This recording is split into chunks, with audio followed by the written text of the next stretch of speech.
Kualitas sumber daya manusia di lingkup pemerintahan menjadi sangat penting dalam meningkatkan pelayanan kepada masyarakat. Hal ini yang membuat Pemkab Bengkulu Utara terus berupaya melakukan peningkatan SDM di sejumlah organisasi perangkat daerah. Selain melakukan upgrade terhadap ASN yang sudah ada, tahun 2024 ini Pemkab Bengkulu Utara kembali mengusulkan formasi CPNS dan pegawai pemerintah dengan perjanjian kerja atau P3K. Diketahui Pemkab Bengkulu Utara di tahun 2024 ini mengusulkan 285 formasi CPNS dan P3K ke Kementerian Pendayagunaan Aparatur Negara dan Reformasi Birokrasi yang saat ini masih dalam proses verifikasi dan validasi. Usulan yang disampaikan itu mengacu kepada kebutuhan sumber daya manusia dari sejumlah organisasi perangkat daerah termasuk tenaga kesehatan dan tenaga teknis. Sekretaris Daerah Bengkulu Utara Fitriansyah mengatakan dengan adanya usulan CPNS dan P3K di tahun ini, nantinya dapat menutupi berbagai kekurangan tenaga kepegawaian di Pemkab Bengkulu Utara.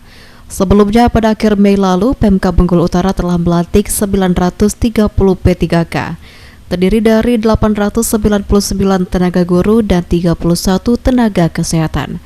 Pemkab Bengkulu Utara pun menjadi kabupaten terbanyak kedua se-Sumatera bagian selatan dalam melakukan perekrutan P3K dengan total mencapai 2.147 pegawai. Disampaikan Fitriansyah, pihaknya masih menunggu hasil dari verifikasi dan validasi dari Menpan RB terhadap usulan formasi CPNS dan P3K tahun 2024.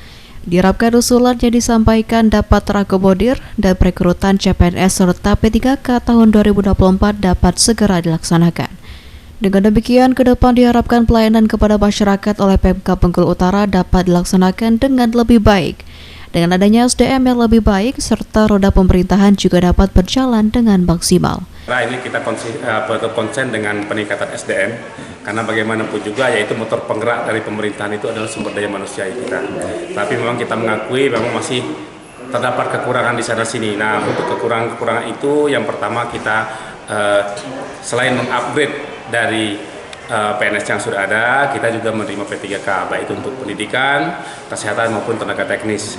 Tentu kita berharap nanti ini kan semua P3K kita kan nomor 2 terbesar se-Sumatera bagian selatan ini. Nah, kita harapkan dengan itu nanti kekurangan-kekurangan tenaga pendidikan, kesehatan dan juga tenaga teknis lainnya nanti bisa terpenuhi dari P3K tersebut. Dan ini P3K juga kan hampir sama, memiliki hak yang hampir sama dengan PNS. Oke. Artinya di tahun 2024 ini peluang untuk perekrutan CPNS dan P3K kembali akan dibuka, mungkin seperti itu?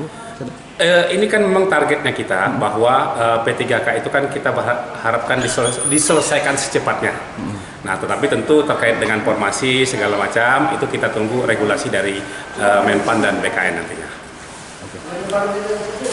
Sejauh ini yang di 2024 tahapannya sudah sampai mana ini, Pak? Yang jelas kita kemarin kan kita udah 2 gelombang ini membagikan SK P3K, baik pendidikan, kesehatan, dan memang masih ada beberapa kemarin itu yang tercecer tapi tidak signifikan lagi. Dan kemudian sekarang ini kan juga dari BKPSDM juga lagi mengurus terkait dengan formasi untuk 2024. Novan Al-Qadri, RBTV melaporkan.